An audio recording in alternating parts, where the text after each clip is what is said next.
Fun fact, I've probably gone to around 300 auditions. I would like jump from one agency to the other. They weren't supportive of the 500 peso TF.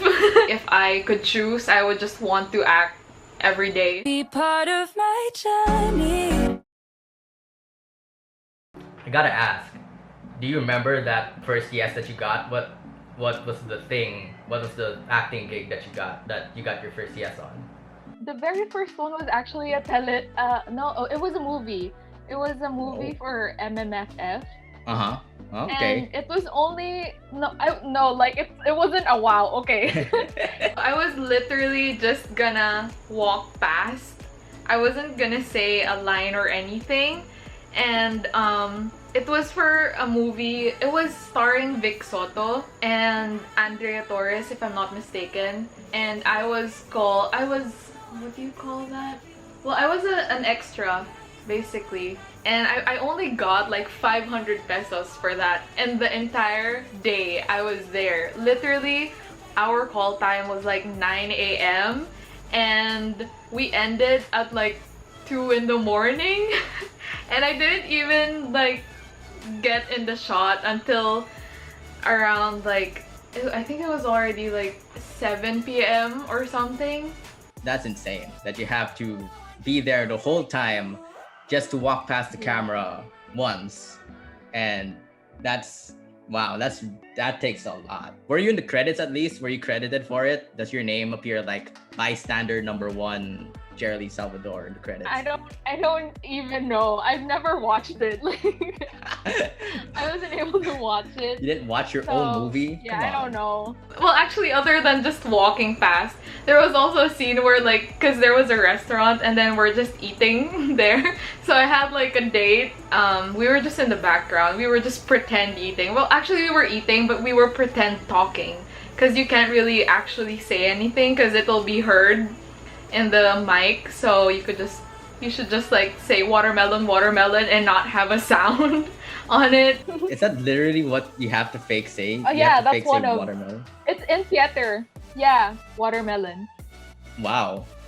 That's little insight into the acting world here. Yeah, you learn something new every day. Watermelon, Yeah. watermelon. You get to enunciate a lot of different vowels, that's why. Like, it wouldn't look like you're just saying watermelon. So you could try it out if you want to. I see. I got you. I see it. I can see it. Yeah. How did your parents react when you said that, oh, you wanted to do this, you wanted to be an actor, you wanted to do vlogging and things like that?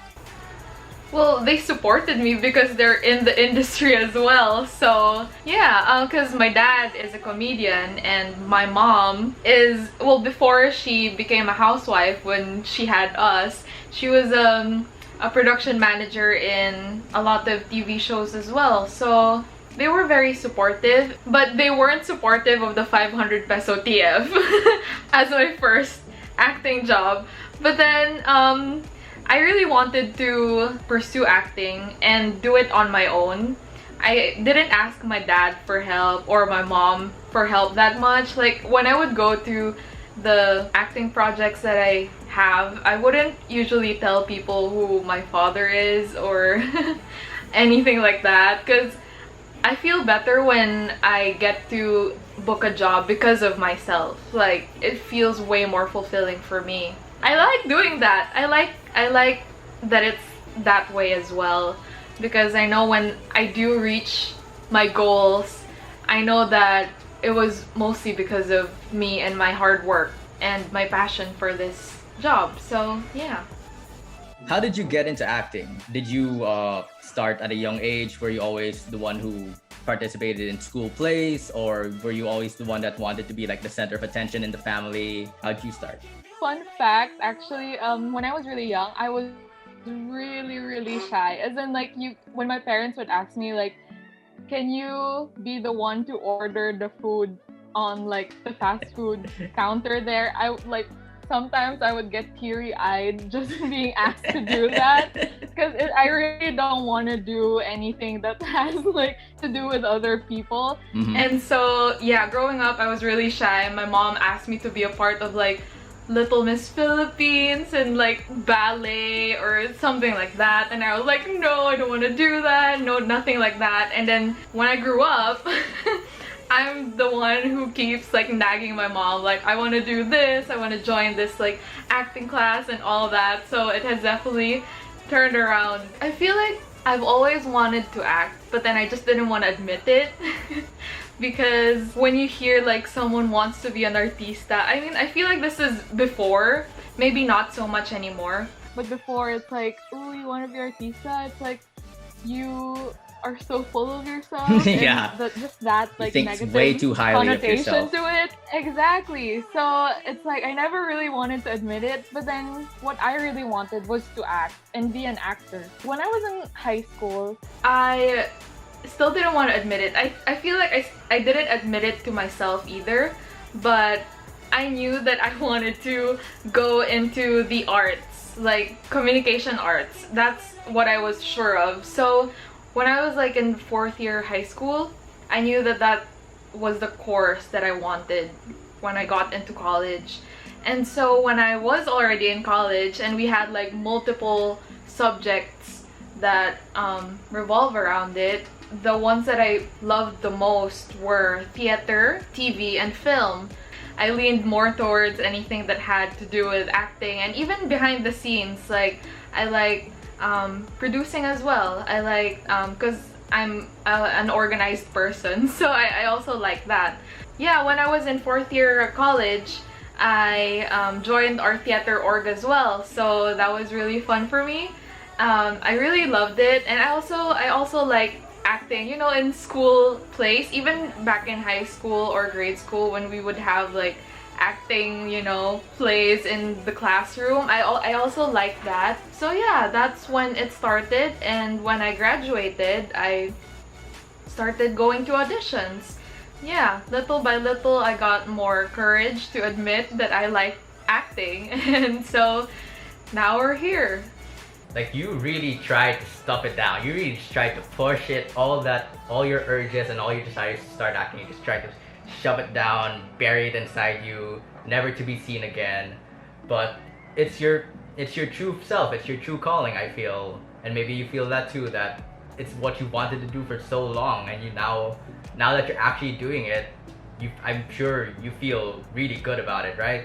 You feel like you're actually doing what you want to do, and it makes you feel nice and it makes you feel good. You mentioned that you started doing a lot of auditions after you graduated. A lot of actors, they always talk about how much of a struggle it is when you get rejected. You get rejected a lot.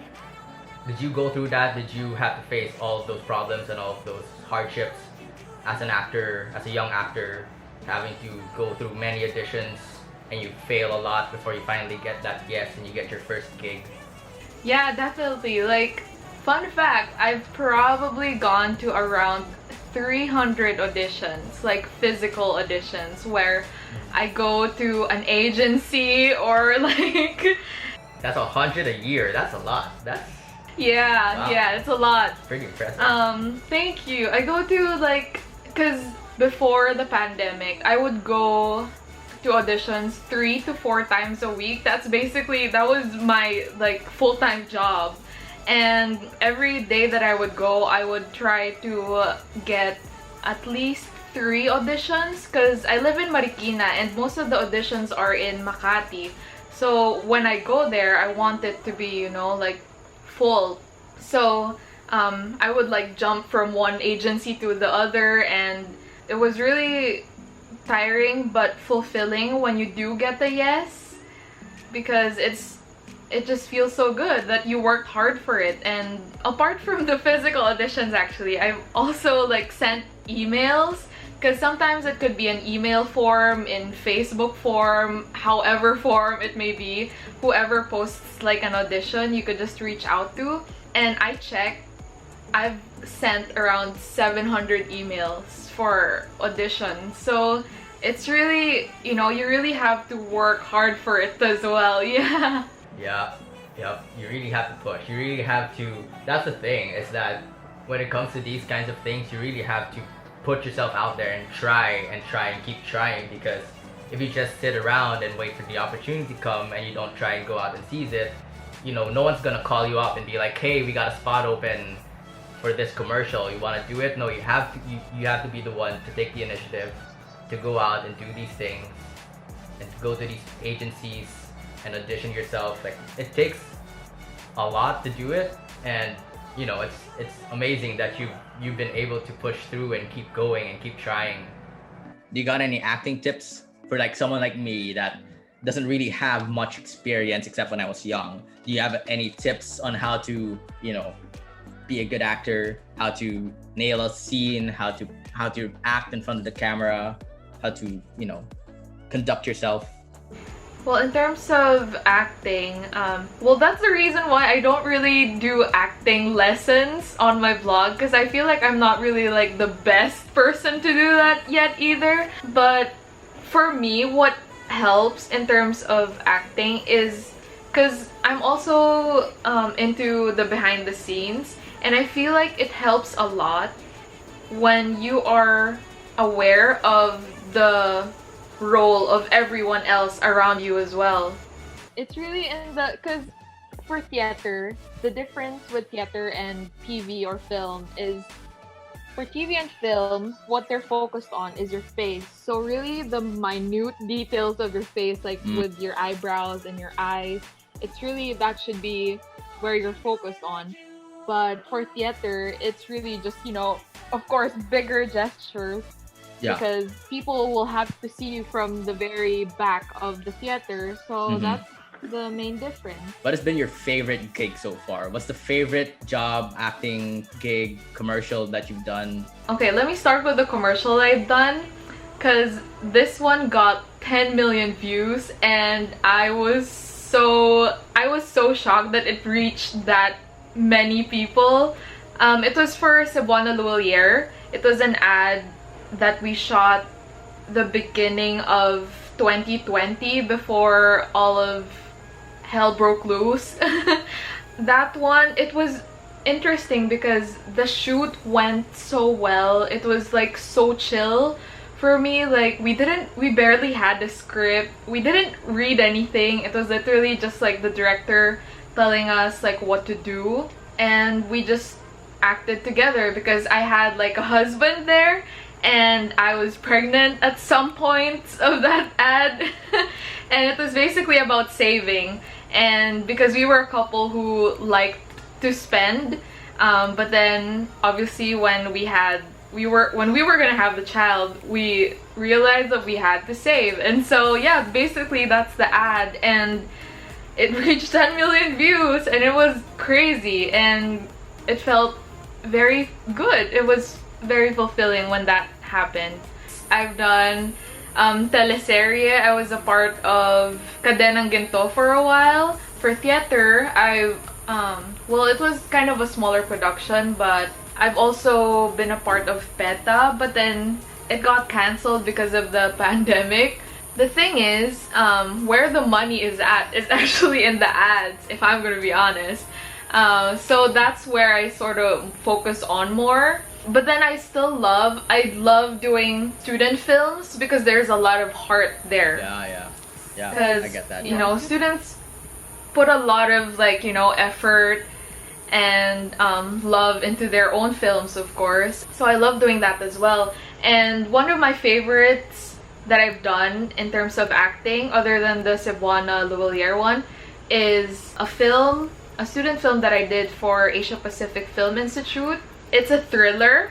It's entitled Gubatlan, and basically it's me in 3 different parallel universes.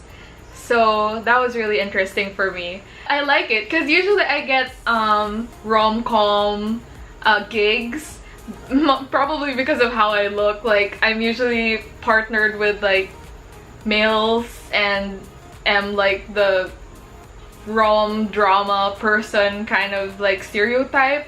So when I do get thriller gigs, I really love it because it's very different, and that's what I wanna do more of as well, because it's not usual and for me. So yeah.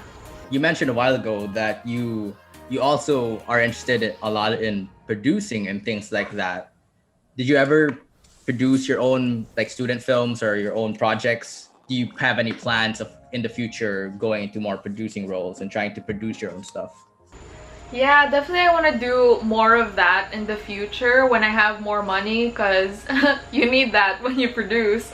But I have produced a short film, which, well, it was co-produced, but I directed it and I wrote it. It's a thriller. Technically, when I vlog, I'm basically producing my own stuff as well. So yeah, and I've also produced some projects. I've produced music videos as well. Well, I was the production manager, so I go behind the scenes as well sometimes. But definitely if I could choose, I would just want to act every day.